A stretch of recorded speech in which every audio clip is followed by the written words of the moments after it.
What's up, Sky Squad? We are back in the building. Back up in this good building. Happy Monday, y'all. We ready to start another week. Let's get it. Let's get it. Let's get it. Today, we're going to be talking about the Real Housewives of the Atlanta. Okay, season 13, episode 17. We got one more episode, and then it's a wrap. Well, until the reunion, okay? We got a lot to talk about today, okay? We got Miss Marlo putting Kandi and Porsha on blast, and we're going to talk about how that's happening. And it really is involving what happened in the episode more than anything else, okay? And then it just begs the question, you know, love Marlo to death, but can you trust Marlo? That's the question I want to ask you guys as we go throughout this episode and review and talk about the news. Can you trust that good Marlo Hampton, okay? The next thing I want to ask you guys is, did you guys happen to catch Marlo going off on Porsha on that good Hollywood Unlocked? Oh, yes, she did.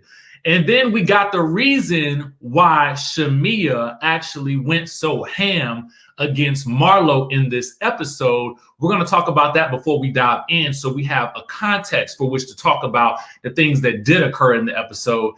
And then we got to talk about Drew versus LATOYA and Profit Lot. Okay, we're going to talk about Drew versus LATOYA and Profit Lot and everything that's going on with that situation.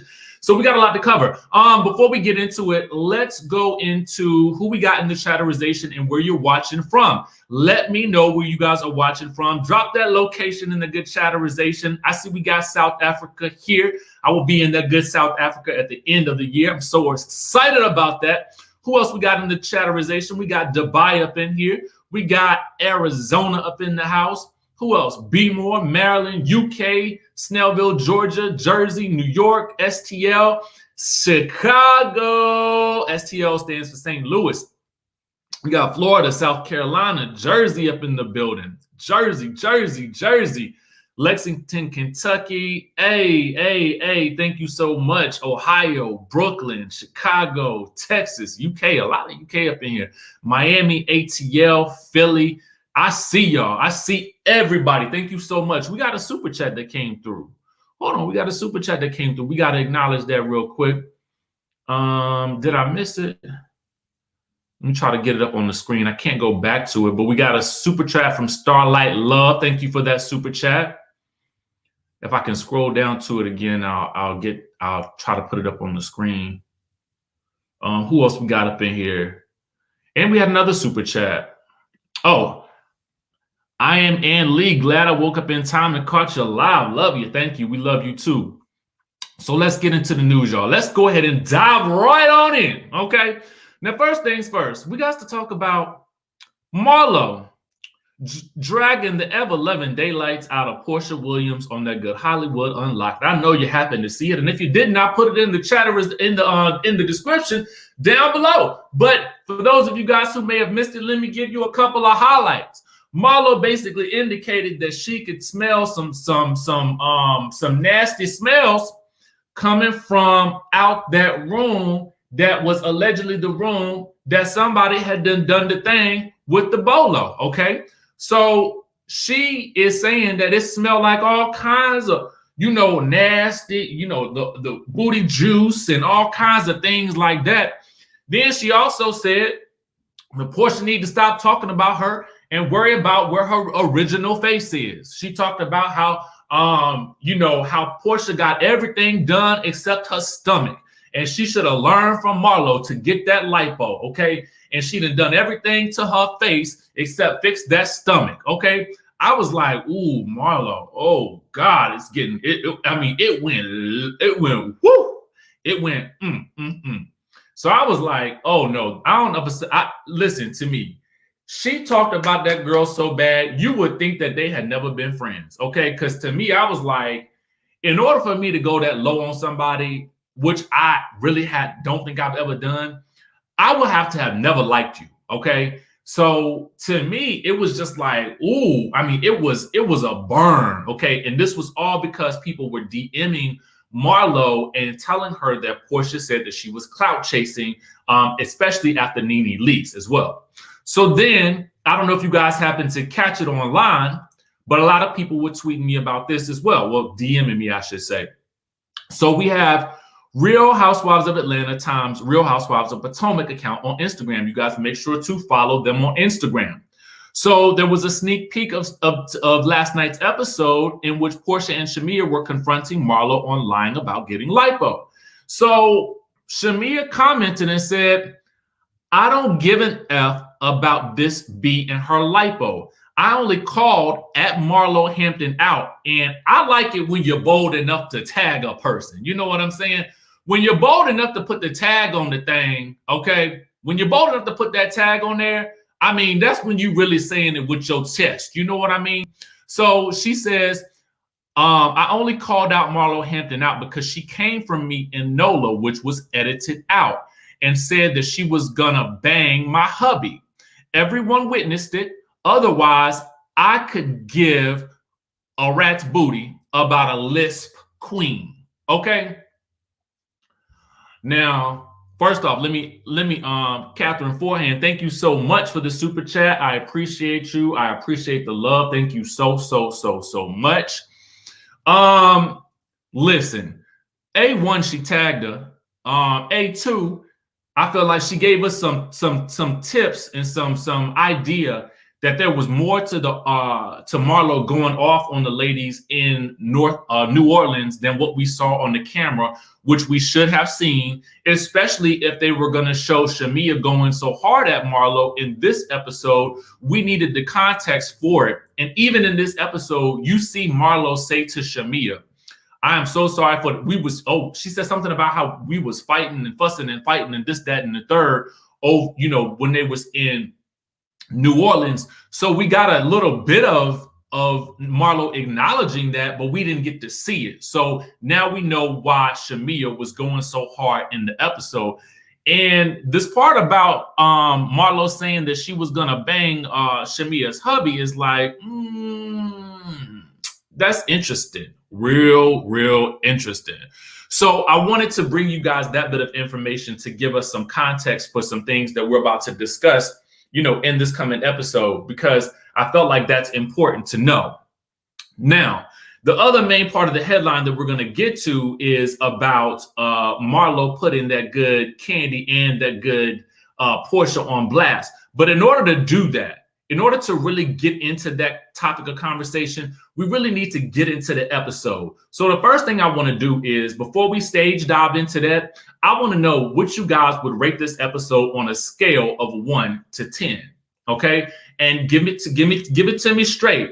Now, I typically don't rate the episode until I'm sitting right here in this chair, until I'm talking to you guys. But as I was making my breakfast this morning, I said to myself, I need to really think on this one, because I was about to give it 1 score, but I decided to give it another. Okay. And Angel White says, production sucked this season with editing. They got the wrong idea of what we want to see. Did they get somebody new? That's a very good question. I think there may be somebody new, but I'm not really sure, to be quite honest with you. So I don't want to, like, you know, to steer you wrong in that direction. But I do feel like that there were a lot of things that production was kind of like, the editing was kind of sloppy on, and it just didn't make sense to me. So I see a lot of you guys putting your numbers down in the good chatterization. And I'm going to tell you the truth. I think we had another super chat. I don't see it as of yet. Oh, Samuel Adams says, Real Housewives of Atlanta would have been extra spicy had production not left out so much drama. Exactly. So for me, that's why I'm going to give this episode an 8. I was actually going to give it a 9 to start with, because I felt like there was a lot of content in it. But as I continued to watch the episode and as I continued to make my notes, I realized some things are missing here. One of those things missing being obviously that whole situation that was edited out that SHAMEA told us about, because we needed to see that in order to have context for why SHAMEA was even bothering with this whole situation, because it really didn't even make as much sense. But it makes more sense now that we have that context, why it was SHAMEA that was going so hard in the paint in that situation and not just Porsha, right? So the other thing that I want to talk to you guys about is the editing regarding this whole situation with Prophet Lot, which we'll get to in general. But to me, I just felt like in order for this story to have more impact, I feel like what they needed to do was we needed some context a little earlier about who these people were. We needed to see, Danny. We needed to see Prophet Lot in action. We needed to see these things going on with LaToya, the spiritual journey. And then all of this to me would have been a lot more impactful than just plucking some random prophet out of the sky. And I know he's not random to those who know him, but what I'm saying is for us who don't know him in this Housewives world, it's kind of like this storyline seems like it was just an add-on to make the episodes, to make the season last longer. And I have been saying this for quite some time now. Instead of ordering 18 episodes for a season, specifically when you know that it's a season that is kind of low on content and drama, it seems to me like you would just simply say, we're going to cut some of the order out and we're going to do 15 episodes, because 15 is, I feel like, is a sweet spot for most seasons of Housewives these days, because it allows them to give us what we need and then, not exaggerate and drag on storylines. We dragged on this Bolo storyline for as long as we can. And at this point in time, we dragged on that storyline at the expense of other things that we needed to see. So to me, I definitely agree with one of the super chats who said it earlier. Production is getting it wrong with what they think we want to see and what they were actually showing us, right? So with that being said, that's my little rant on where we are with the rating of this episode. Let's go ahead and stage dive down into the thing. Now, we get to the Blaze. We're back at the Blaze from last week's episode where all the ladies are convening for the Blaze grand opening, or the soft opening tasting, where the ladies are invited to taste some of the food. And I'm going to go ahead and tell you right off the top, I'm going to be very transparent with you. That food looked amazing. Okay. I'm a big seafood person, so to me, this food looked like it was hitting, okay? So congrats to Todd and Kandi on that, because I felt like this is another venture where they have seemingly found a way to bag another, get another bag and make something successful. And I really like that. We noticed off the rip that LaToya is not there. Now, there was an excuse or a reason as to why she wasn't there, and I can't remember exactly what it was. And to be quite honest with you, I'll be transparent. I do feel like this episode deserved a second watch, just because there were some little things that I feel like I may have missed while I was taking my notes. But of course, Married to Medicine came on right after it, and I have to watch What Happens Live to see what Kandi says then, and then watch Bravo Chat Room to only find out that Dr. Heavenly was going to be on there instead of Giselle, which I didn't mind, actually. I thought that Dr. Heavenly did really well on there. Anyway, Marlo comes into the room and she apologizes off the bat to everyone in the room for the way she acted in New Orleans, okay? She acknowledged that she and SHAMEA were arguing, and then we get a flashback of her apologizing to everyone in a scene that, of course, was edited out of the episode. And in that scene, we also discover that Porsha was not there. So Marlo, I guess she texts Porsha instead of, I don't know why she just didn't call her, because I feel like if the way she went off on her, it seemed like that would have deserved a phone call or a sit down, a meet and greet, a ponderosa, as Jackie would say. But we never really got that. We got another super chat coming in the building. Angel White said Prophet Lot comes off as Smiling Sam, the ripoff of Good Times. Ooh, thank you for the super chat, boo. We got another one from Sir Capricorn who said they said she had a stomach bug. Thank you for that. That was the deal with why she wasn't there. Now, Drew will tell us differently shortly, but I wanted to make note, LaToya was not there due to a stomach issue, okay? That's going to come back up very shortly, okay? We got another super chat. Morgan says, I feel like since Nene has departed the show, they have been either reaching for storylines or dragging them out, but that's just my opinion. I will agree with you. I feel like some of these storylines are dragged out, and then the Prophet storyline feels like a reach, and I'll tell you why when we get to it. For me, at least. So we get Kenya pulling Kandi to the side. We learned that Mark came down for Brooklyn's birthday party, which we're not going to be able to see either because, we can't see her on the show no more. We learned that she doesn't know where he's staying. Now, they're a married couple, and I understand that they are separated. But why in the world would he not stay with her? It doesn't make any sense. We learned that he came down earlier than she thought that he would, and she feels uneasy about it. And we learned that normally, we already knew this, but normally when she goes to New York, she stays in a hotel. This to me does not make sense. Let me tell you something. Being married, okay, at this point, and even being, engaged prior to, or even being just in a relationship with somebody, I feel like if I'm going to the city where that person lives, I'm staying with them. I'm not staying in a hotel. That doesn't make any sense to me. It doesn't make any sense at all. It's very confusing to me. And I really wish someone would explain to me why that is. It doesn't make sense to me at all. And it doesn't even make sense why someone who is as smart as Kenya would allow herself to be in a situation with a man where she feels like when she goes to visit him, she cannot stay in the place where he lives. That don't sound right to me, okay? It doesn't sound right. We also learned that they're going to court on Tuesday for, I guess, the child custody situation. And Kandi asked why Kenya just doesn't file for divorce. That is the question that we all want to know. Girl, this situation don't make no sense for nobody. Why are we still here? Why are we still in this mess? It doesn't make any sense to me because I just kind of feel like, again, it's like, it's just weird. It just enough to give me, it makes me give her a side eye with this situation. We had a super chat come through from Veronica who says, Mark does not want Kenya. All the signs are there. I'm waiting for the day Mark gives all the details. I don't know that we'll ever get that. I mean, to me, what I don't like about that situation is this.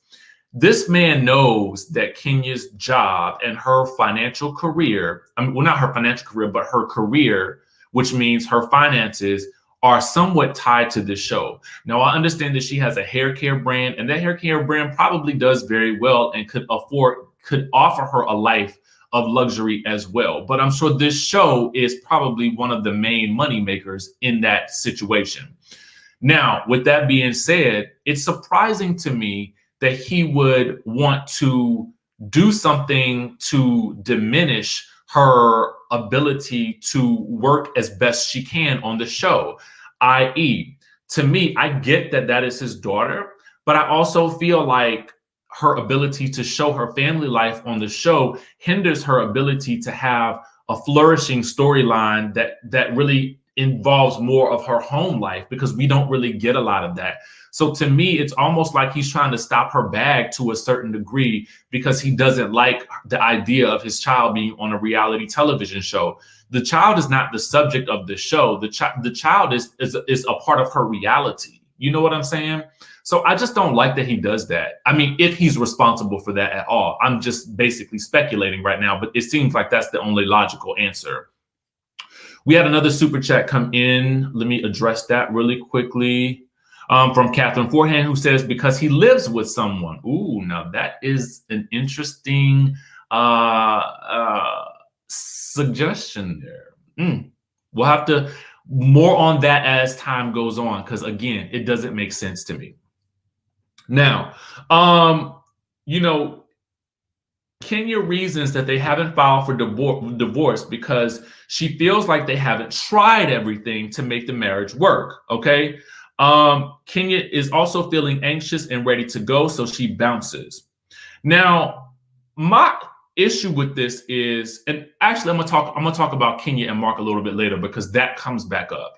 Lala Chanel says something in the buttermilk is not clean with Kenya and Mark. Thank you for the super chat. Yeah, it's something odd about this whole situation. We see Ralph making a connection with Aunt Nora. Cynthia reminds everyone to share the pop-up shop promotion that's coming up.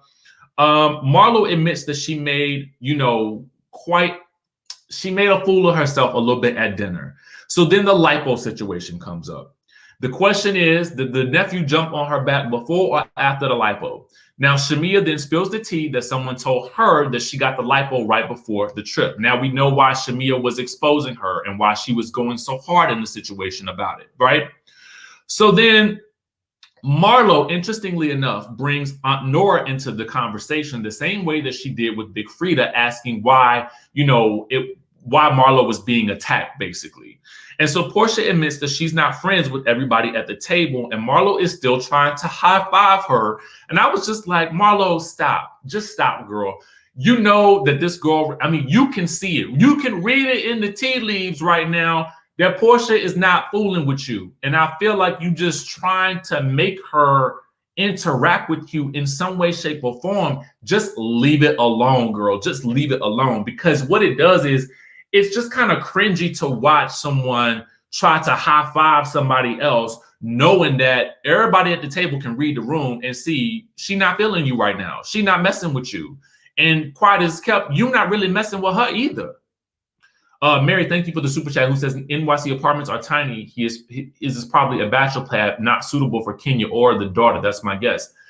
Mary, I guess my thing about that is, I could rock with that. That could be the case, but still, I kind of feel like, I don't know, him being such the alpha male, I feel like if that was the case, then if she was staying at a hotel, she sounds like she's staying at the hotel by herself and not with him.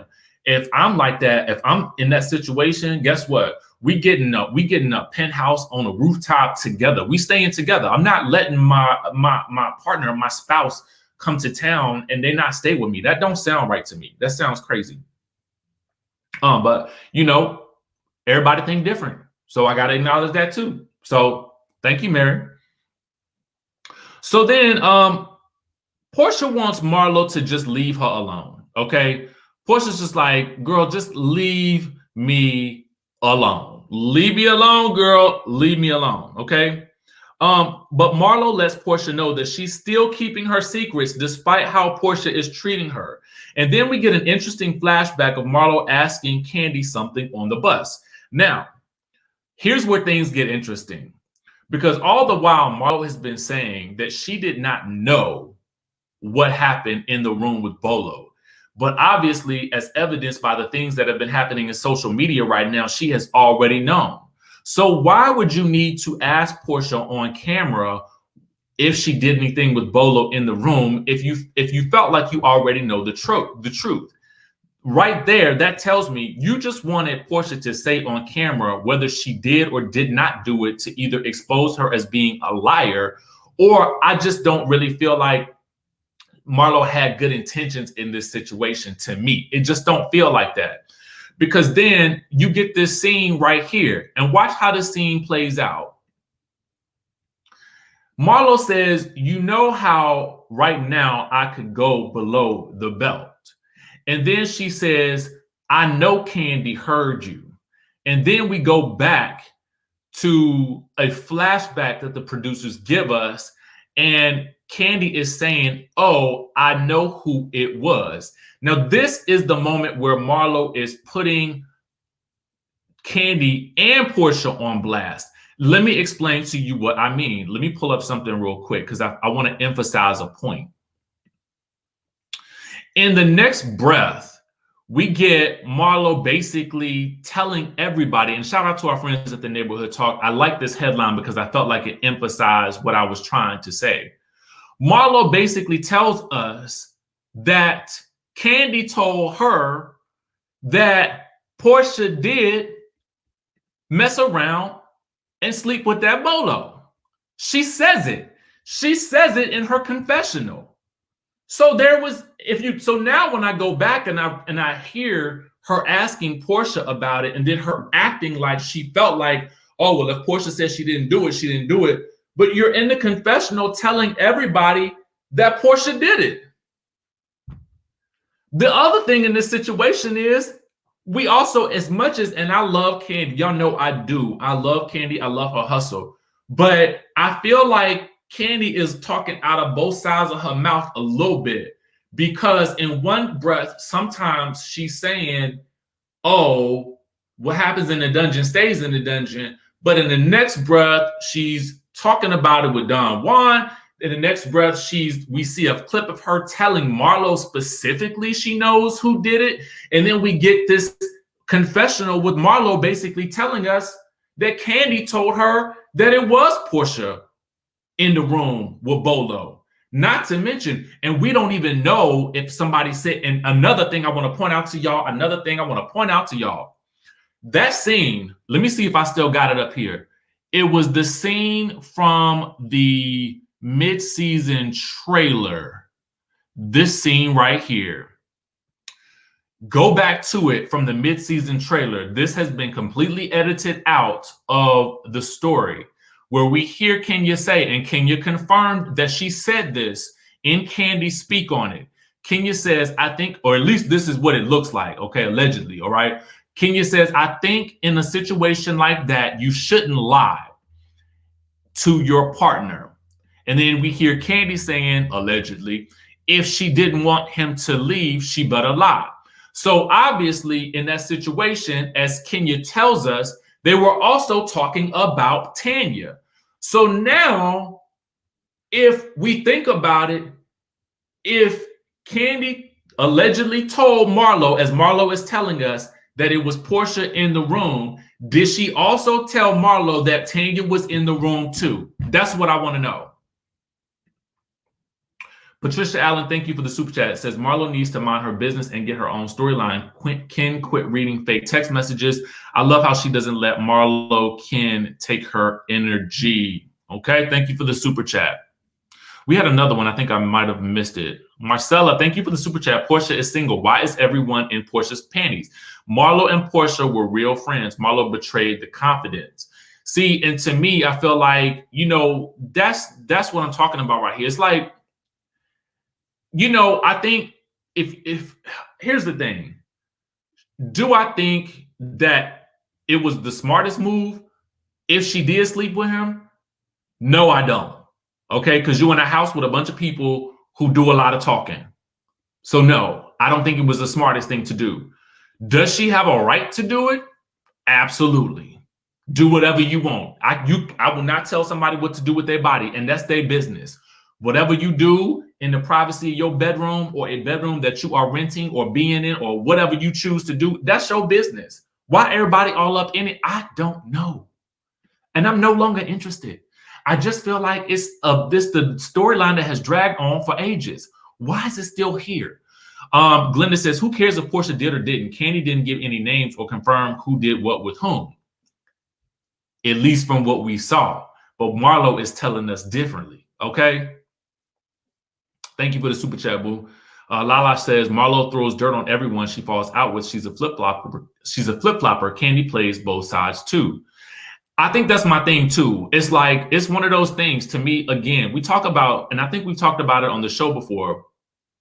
It's a G code, right? And it's just a thing like, if I fall out with you, I'm never telling nobody your personal business. I don't care what you say about me. Thank you for the super chat, Angel. We had another super chat who says, you cannot divorce someone who you are not married to. She is doing child custody because he is the father and he could claim her. Such a convoluted story. Thank you for that super chat. We're going to get more into it as well. Now, so we leave that whole scene behind. You know, the dinner looks great and everything. Kenya, we see her on the phone with her doctor and she wants to get a breast lift and I think a reduction. Cynthia and Mike are weighing themselves. They throw the scale away. I thought that was a cute little scene. Ralph and Drew are working out in the gym. We learn here that Prophet LOTT, okay? Now, somebody has given, I think I got a tip from, shout out to Celeb T if you're in the house right now for sending over so many just interesting little tidbits that I wanted to know. Because I was trying to figure out for the life of me, who is Prophet LOTT? Where did he come from? Who is he? Why is he here? Thank you, Sherry, who says, Kenya is keeping Mark's name out there for her storyline, and I like Kandi, but she is doing what she does, play the middle and back house dirty. She played Escape with Jay-Z. Thank you for the super chat, love. So Prophet Lot is not going to be doing the baby blessing, we learn. She says that Danny gave LaToya a ride home after the niece night because LaToya was allegedly drunk. And then he invited her to church. Then Drew says LaToya's mom said that LaToya got a hotel room for Prophet Lot. And I guess Prophet Lot, from what Drew says, said that they spent he and LaToya spent the evening together, and then he talked about how they had breakfast together, which I'm assuming Drew assumes mean that they spent the night together. She's connecting that with the fact that she says that LaToya's mom told her that that LaToya got a hotel room for the prophet. Now, why is Drew talking to LaToya's mama? Can somebody help me? Because I ain't get it. We ain't even seen LaToya's mama. How was she having conversations with her? And why would LaToya's mama be telling her business like this? That didn't make sense to me. Donzi says, too much hypocrisy and backbiting. Ken always deflects and takes people's shine away, tearing up at Blaze. Porsha's getting to the of course she's the target. Oh, she's getting to the bag. Of course she's the target. Thank you so much for that super chat. So here's the thing. So I was kind of like, I'm confused. I'm just taking my notes and I'm just confused. And I'm sorry, but I've got to walk with y'all through it. I got to walk with y'all through it because I want y'all to know how I felt as I was watching this. Okay.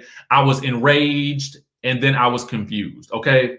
So we learned that Prophet Lot has a new baby and had a fiance, had or has. I'm not quite clear, but we'll talk about the progression of whether he does or does not in just a second. So then Drew decided not to have the prophet do the baby blessing because it was too much drama. And so right here I wrote, wait, did Drew just put this man's whole business online that were out there for the public to consume, that he had an affair with LaToya and LaToya had then allegedly broke up a happy home? Is that what I'm hearing right now? Because that was what I was thinking to myself. Like, Drew, did you just out this man who is a prophet and is probably working in some pastoral capacity in somebody's church? Okay. And I'm thinking to myself, who is the prophet, the Lot? Okay. Because I wants to know. Apparently he's a well-known prophet out there, a prophet Anthony Lot or something like that. And I was just thinking to myself, I mean, I don't know if that situation was true as to how she was describing it at that point. But what I was thinking to myself was, girl, you just put all of his business out there. All of it. Okay. Christina Keller says, Kandi has too much power both in front of and behind the cameras due to Todd's old colleagues and friends. It should stop now. It's ruining the show. Thank you so much for the super chat, boo. We appreciate you. Marcella says, please hit the like button, show the love. We love Richie Skye Squad forever. Marcella, we love you too. Thank you so much. So we get Drew putting this information out there, and I'm like, I'm starting to, I mean, it was making me cringe. And I was kind of disturbed because I was like, what? So then we go to Cynthia and Porsha's Black-owned pop-up shop. Now, Cynthia is there early. I see Lauren there. Porsha finally rolls in her fur, okay? Don Juan is there. And I kept thinking to myself, I love how they're spotlighting each of these Black businesses. I mean, they gave them a little title card and everything. And I thought that that was really, really nice. Now, what we didn't see in a deleted scene was when Kandi actually does show up. If you guys head to Bravo Insider, we'll see a scene that shows, Porsha wearing one of Don Juan's face masks. And then, Kandi feeling like, they have turned a page and following Porsha again on social media. So they followed each other again. So that was a cute little scene that was, for some reason, it was deleted and left out, but it was a nice scene. So if you get a chance to go sign up for Bravo Insider, definitely go check that out. So then Marlo shows up. She goes and she supports everybody, which is nice. and she purchases a king-size sheet set from Porsha. Now, Porsha offers her a discount. She didn't want to take the discount. She wanted to buy the thing full out. Shout out to Marlo for doing that. That was actually pretty cool. I think that, you know, it was really nice of her, even though what it said to me was that even though we going through this whole situation, we can still kind of rock together a little bit. Or either that or Marlo was just being funny and creating a moment between the two of them. I don't know. Y'all let me know what y'all think. So Porsha says she appreciates her support in her Black-owned business. She says this in her confessional, but she just wants Marlo to stay out of her business, okay? And I would agree at this point. Drew tells Kandi about the LATOYA issue. Now, here's where I was slightly annoyed with Drew, okay? Again, Drew is telling everybody about the LATOYA and the Prophet situation. She is literally running from cast member to cast member to cast member, having this conversation about LATOYA and the Prophet, who we ain't seen and really just kind of hearing about for the first time outside of the previews, okay? So she's running around spilling the tea to everybody, okay? Anybody that can listen, anybody with an earlobe, she telling them, all right? She also tells them all that LATOYA and the Prophet are together now. And Kandi says in her confessional, because basically Drew says that because of the Prophet's alleged affair with LATOYA, that she can no longer have the baby blessing.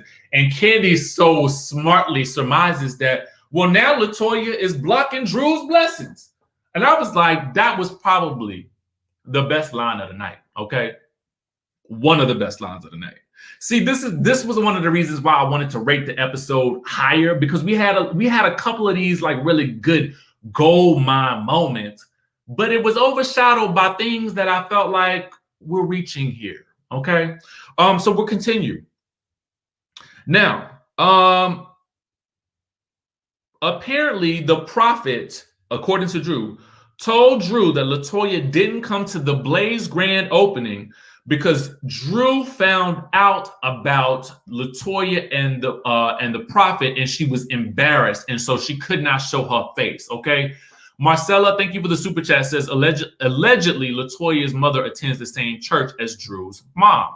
Okay, see, we building more connections, things that we needed to know that we didn't know, that now they make sense, right? So Khadija, thank you so much for the super chat, who says no one cares about Don Juan. That's why it was deleted. Ooh, y'all so mean. I like Don Juan. Anyway, thank you for the super chat, boo. Now, here's the thing. I lost my place real quick. So LATOYA does show up, right? LATOYA shows up and Kandi says, I heard you got a new boyfriend. Now then LATOYA says, who? So Kandi says, Drew says something about the Prophet. It's something about, and for me in that moment, I was thinking there's something about watching people talk with these masks on that's just kind of funny to me. We get Nezzy says, Drew said LATOYA broke up the Prophet's family, but the Prophet said he hasn't been engaged since 3 years ago. Someone is lying here. Yes, and we're gonna get to that. We're going to get to that. LATOYA says that she took his 6 weeks program and all of a sudden now he's my boyfriend. So then the ladies convene in the wine cellar room. Okay. Porsha and Kandi gets the things jumped off. Okay. By bringing up the situation. So Drew says, oh, thank you for the super chat. It's from Simply Sharel. So then Drew says, Prophet Lot said LATOYA was upset because they have been seeing each other. LATOYA's like, what? She's such a drama queen. So then Drew says, just know that I know, and real lives have been affected. Okay. At first, when she said that, I was like, you mean this baby blessing? Can't you just find another pastor to do it? I mean, I don't really understand. But as the story continues, okay, and we had learned that allegedly it was a happy home that was broken up, okay, now I understood why she was claiming that lives had been affected. And I was like, Have they? Okay, have they? So then Cynthia backs it up that apparently LaToya had indeed said that she was dating someone in Texas. And apparently the prophet is either in Texas or from Texas or something like that. They get into it, and then Drew says, "Is that why your mom says that you got a hotel for him?" Again, I was curious about why the mama was being brought into this. So then she calls LaToya a Delilah, and the producer had to say, "What is a Delilah?" Now I had to be reminded of this too. Now I read my Bible now. I used to read it a lot more, and I guess I need to go back and catch up because I feel like Drew is coming across to me like someone who, and I'm just saying this, I like her now. I like her for the show. But she coming across to me like somebody who is deep and heavy into the church. And as a result, has become a little bit judgmental, okay, of other people and the actions that they take, which is interesting to me, given that, okay, she, you know, didn't hesitate to bust it down and have a good time with the stripper. So to me, or allegedly kissed LaToya in Charleston. So it seems to me like she's just being a little judgmental in this situation. So I didn't understand that. Okay. Lala Chanel says, "I like Drew, but she was doing too much." Like, calm down, sis. Exactly. That's what I'm like. I like you, girl, but you're doing a lot. You're doing a whole lot right now. And as a result, it did feel like, where is this storyline coming from? Why did it just suddenly pop up? Why is this such a big deal? Thank you, Sandra says that Drew is messy. I just didn't get it to me. Okay, so anyway, Cynthia basically says what we're all thinking in this storyline. Drew, find someone else to bless your child. How about your mama? She a pastor. There's plenty of other pastors down to the Atlanta. I do believe Jamal can do it. Okay. Call Jamal. Now, anyway, KANDI basically says, y'all giving LaToya way too much credit. Your friendship with the prophet Lot should not have anything to do with whether or not he is messing around with this girl. Couldn't he be praying on her? And we had a conversation about this, and I said the exact same thing. If you want to call somebody, if you want to say someone is praying on the prophet, I mean, could the prophet be praying on her? I mean, if this situation is even true, okay? Because it sounds like it's not, okay? So I just have to tell y'all this. I'm frustrated because as I'm being walked through this situation by production and the show, I'm being led to believe that this situation is true. But as we will come to find out, there's a lot of question about how true it actually is, which leads me to wonder, why are we here? Okay, I still ain't figured it out yet. Lakeisha says she's Phaedra's replacement with the church hypocrisy. Ooh, thank you for the super chat, boo. So anyway, they go back and forth. LaToya ends up ripping her mask off and storms off and saying she was going to prophet.com to find her another prophet. I didn't mind LaToya's exit on this situation. I thought her exit was perfect. LaToya, when she storms off, she does have some good, she makes a memorable exit when she leaves a scene, okay? And she leaves quite a few of them if you think back over the season, okay? So I didn't mind what she had to say at that point, and I just felt like Drew in this moment was just doing a lot. He was just doing a lot. She was doing a lot. Anyway, after the commercial break, we get Cynthia on the phone with Kenya talking about the breast reduction. Drew is getting some new headshots. Porsha's FaceTiming with Dennis for PJ.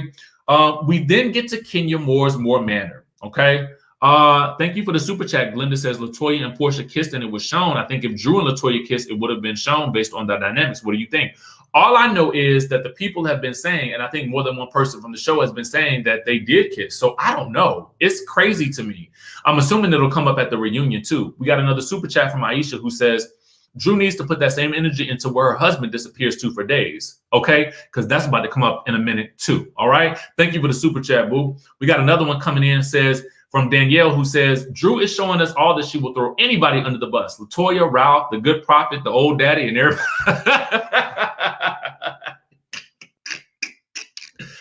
Ooh, you just took me out with that one, Danielle. We got another one from Marcelo who says, yes, we all know prophet and churches are freaky too. Atlanta got a lot of cheating bishops and prophets. Thank you for that super chat. I mean, and they all over the place, to be quite honest with you. You might find them anywhere. Angel White says, Drew didn't investigate this hard when Ralph ran off to Florida. I mean, because I would have a tracking device in that car if I was her, but that's just me. Now, I ain't never done that before, and I don't even know if it's legal. So maybe I wouldn't do it, okay? But what I will say is that she need to put a little bit more investigative skills into that situation than she is into whether or not the prophet is, doing the punani popping with LATOYA, okay? That's what I think. Anyway, it's so much going on in this episode, y'all. So much going on in this episode. So we get to more manna. We get Cynthia. We got LATOYA. Marlo arrives, and this is big for Marlo because she's never been to More Manor. Actually, we learned that was the reason why they initially fell out, because she didn't get an invitation to the More Manor. So we got that going on. We also get KANDI showing up as well. We got Sir Capricorn who says, Aunt Bertha, it was a scheme set up by Todd. Amen. Amen. Thank you for that super chat. It does feel like a scheme. It does. Some of this feels like a scheme right now. Okay. Now, Kenya is having yet another function where she ain't got no food. Okay. Now, Kenya, come on. You ain't have no food in Charleston. You ain't got no food at your house now for these ladies. What are you thinking? Do you have a contract that states you don't have to provide any nourishment for the people when they come to your place, and production is supposed to bring the food? That's what I really want to know. Is she banking on production bringing the food, and then they don't, and then the ladies just have to be hungry because they didn't do what they were supposed to do? That's what I want to know. Because at the end of the day, Marlo should not have to be calling the Papa John's Pizza to bring them over some pizza for the scene because ain't no food at the house, okay? And it take a long time to film a scene, especially with all them people involved, because somebody gonna show up late. Just to give you guys a little bit of how this filming process works, a lot of times it takes about an hour or two to set up, at least 2 hours sometimes really to set up, when you got a lot of people coming and you got a lot of people that's gonna have to be mic'd. So then when everybody get there, or prior to, everybody got to be mic'd. So some people will get mic'd before they arrive or when they're about to round the corner, okay?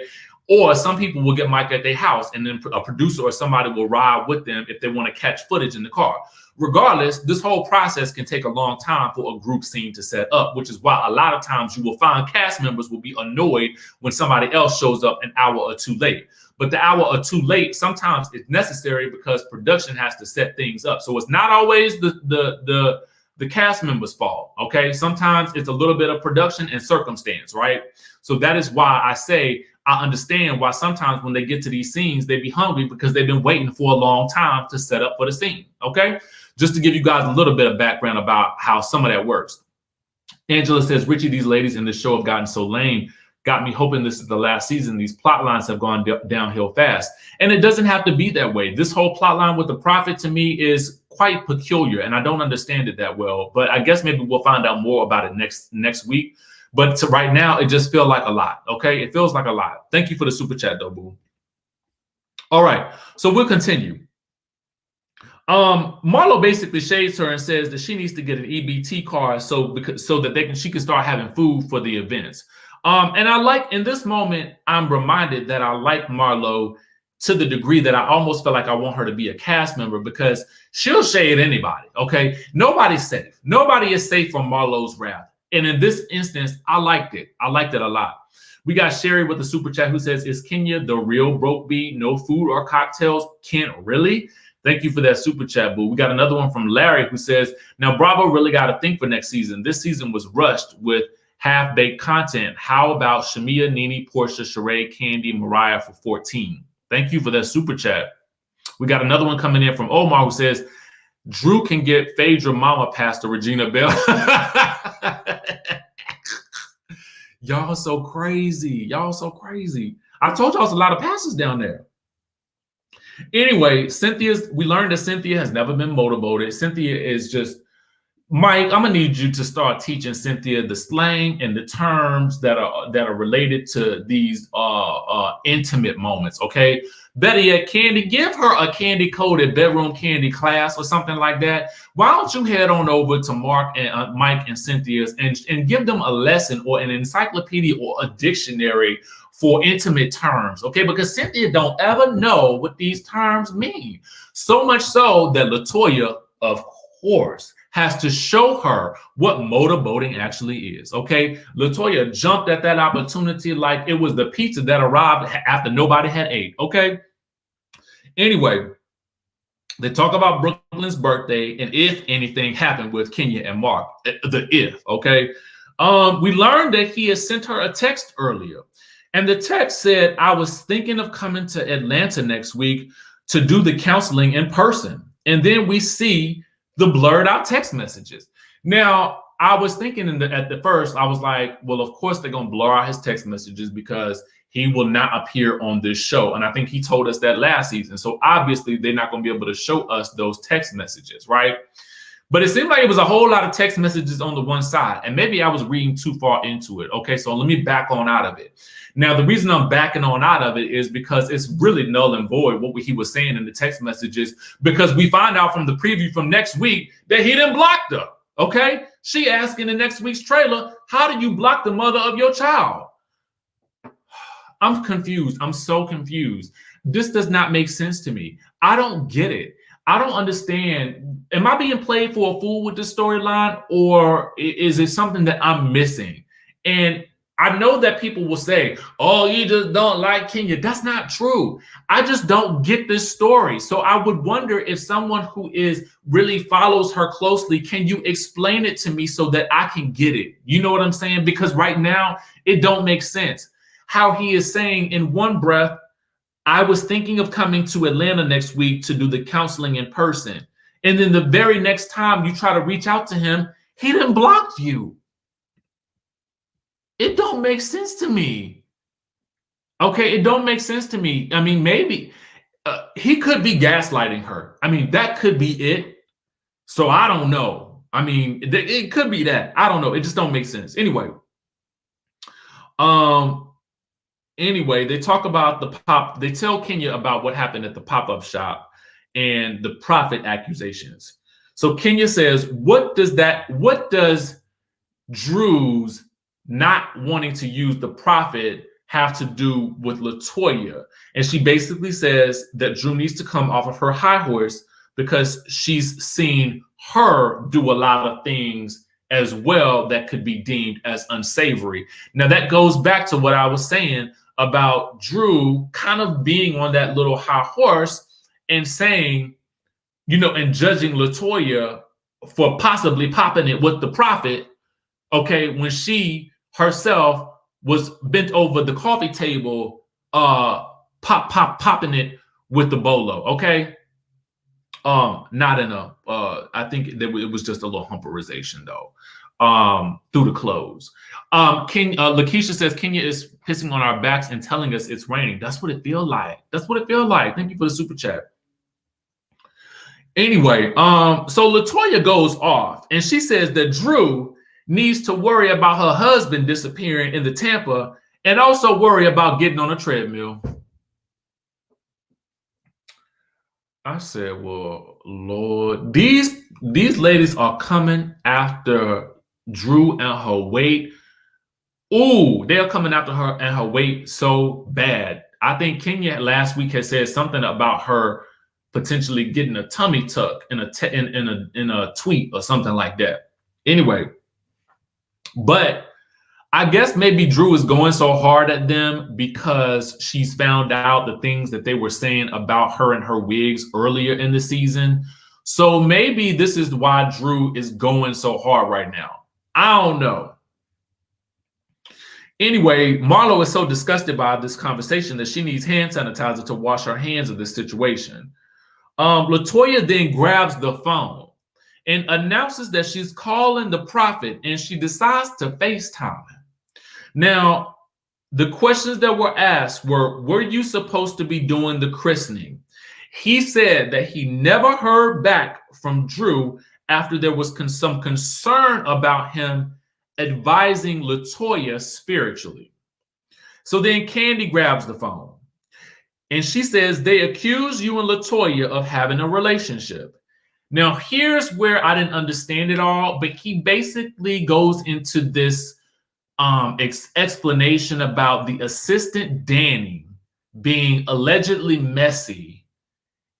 And because I guess he was hanging out with LATOYA, they didn't, and they maybe Drew and her people did not want him advising LATOYA for some reason. We got another super chat from Emily Rome who says, I believe there's more to the story with Drew and their scenes are actually missing for her to go on so hard about this christening. Thank you for the super chat. I agree with you. I feel the same way. Stacy says, is it really Mark sending these affectionate messages? Could be a fake number and she's sending these messages. Remember the scene with the attorney. I do remember the scene with the attorney. So these are good questions, valid questions. Looking to see if I missed anything else. Okay, I think I got them all. I think I got them all real quick. All right. So, he says the assistant was being messy. He accuses Danny of being messy and that they didn't want him advising LATOYA. He says that he did not have relations with LATOYA. He says he hasn't been engaged in 2 to 3 years and he's not in love with LATOYA. Now, these are the 3 things. He says he did not have relations with LATOYA. He hasn't been engaged in 3 years, 2 to 3 years, and he's not in love with LATOYA. So now I go back to my anger about Drew outing this man and this supposed breaking up this supposed relationship. And I have to wonder, who lying here? And why are we being dragged into this? Because Drew, has now put this man's business out into the streets, okay? And now we have to decipher whether or not it was true. And this man is saying this stuff ain't even true. So is she putting out falsehoods in the streets? Somebody lying, as Cynthia said. Somebody lying. I don't know who, but somebody lying. Who do y'all believe in this situation? Do you believe Drew or do you believe LATOYA and the prophet? That's what I want to know. Who do you believe, Drew or do you believe LATOYA and Prophet Lot?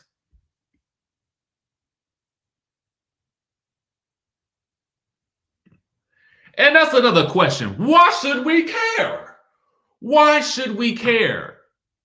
Why should we care? Now, I see a lot of people say, somebody said all of them. Who said that? Who said that? Benita, all of them. Lala Chanel, thank you so much for the super chat. Said production is letting us down. Too many holes in these stories. You hit the nail on the head. You hit where I really wanted to go with all of this. We haven't built up enough knowledge about this situation to care one way or another. So as a result, the storyline ain't hitting like we needed it to hit. Okay? The scandal ain't seeming so scandalous because it's so messy the way it's being introduced. We have nothing invested in this whole the baby blessing situation because we know that there are other pastors that could do it. We have nothing invested in this situation with Prophet Lot. We did not see or hear much about that relationship between between LATOYA and the prophet. So we don't really care all that much. So it just seems like a reach of a story. We got another super chat from Lakeisha who says, Drew is trying to see what storyline will stick. First, her husband's disappearing to Florida. Next, her ex-con baby daddy. Now, the prophet. It just does seem like a lot. And I don't even know why the prophet was having that long of a phone conversation with these ladies on this show, because I kind of feel like, shouldn't you be working? Shouldn't you be prophesizing or something? I don't know. Maybe he wanted to clear his name, and that could have been it too. He might have just been like, "Yo, let's clear this up because I don't want people talking about me like this." So that could be it. V Ramirez says, if Bolo said he didn't do it and the prophet said he didn't do it, then Kenya and Drew are lying. But what we do know for sure is that LATOYA, because Prophet Lot is supposed to be such good friends with Drew and her family, LATOYA then returned serve and asked Prophet Lot, do he know who Ralph was with in Tampa? Now, at that point, I was like, skirt, like, what are you going to say? So he did what I feel like is the right thing to do, even though he's been dragged into this whole situation, is he said, I don't know. I don't know. Okay. I did not feel like that was the right thing for LATOYA to do, but I understood. It made sense to me that LATOYA would ask that question next, because it just seemed like Drew was working overtime to make this storyline pop, and it just didn't hit us the way I felt like maybe her or production thought that it would. Scorpio Diva says production having Kenya Moore look crazy. She's not telling the truth about her relationship. That's why she looks crazy. Thank you for the super chat. I don't know, man. It's just too.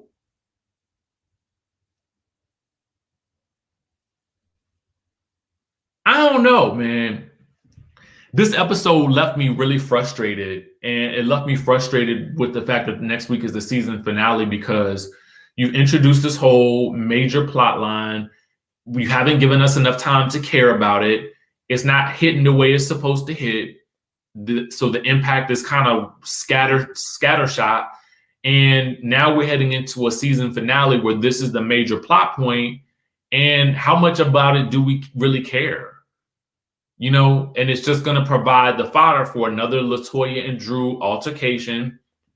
And I just think that for season 14, I really want the producers to go back to the drawing board and really think about what the best course of action is moving forward.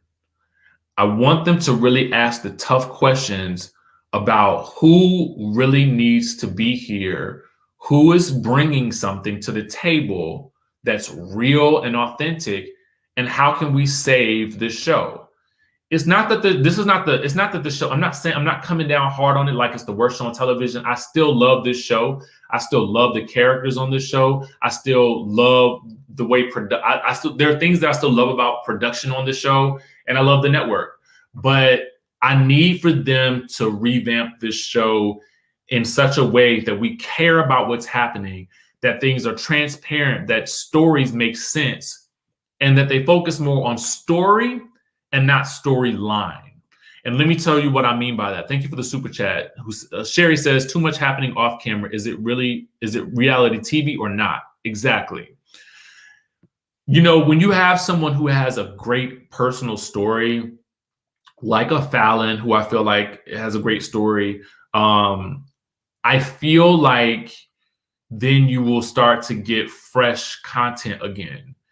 And whether people like it or not, Real Housewives of Atlanta back in the day, it had also outlandish characters. I never felt like with Nene, and I have to go back to her, I never felt like with Nene that there was a storyline per se.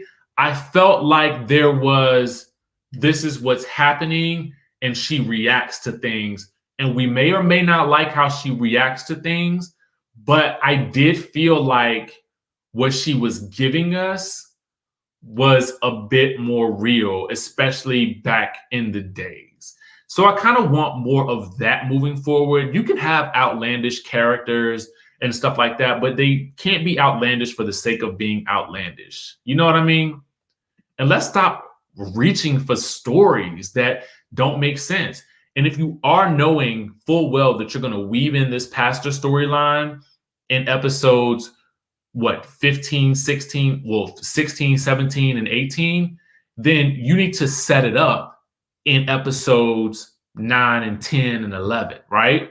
Because then we will have had some clues about what to expect coming up. She should have been talking about this baby blessing a long time ago, working with Prophet Lot, showing us the process that they were going to go through.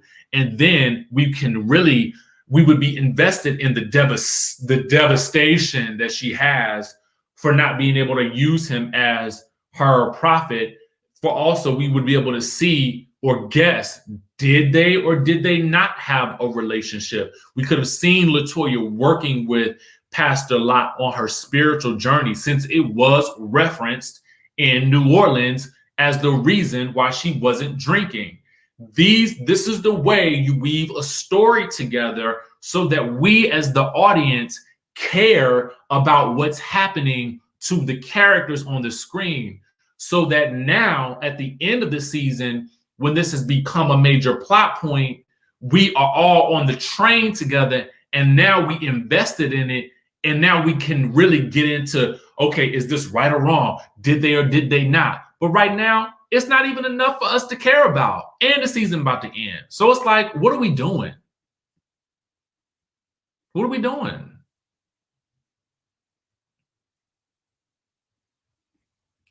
What are we doing?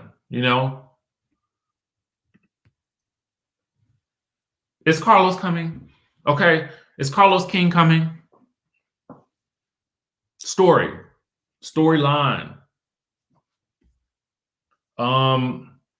So yeah, I mean, this review was obviously a little longer than I wanted it to be. I was intending to keep it at 30 minutes, but there was so much to cover, y'all. It was so much to cover in this episode and with the news surrounding it.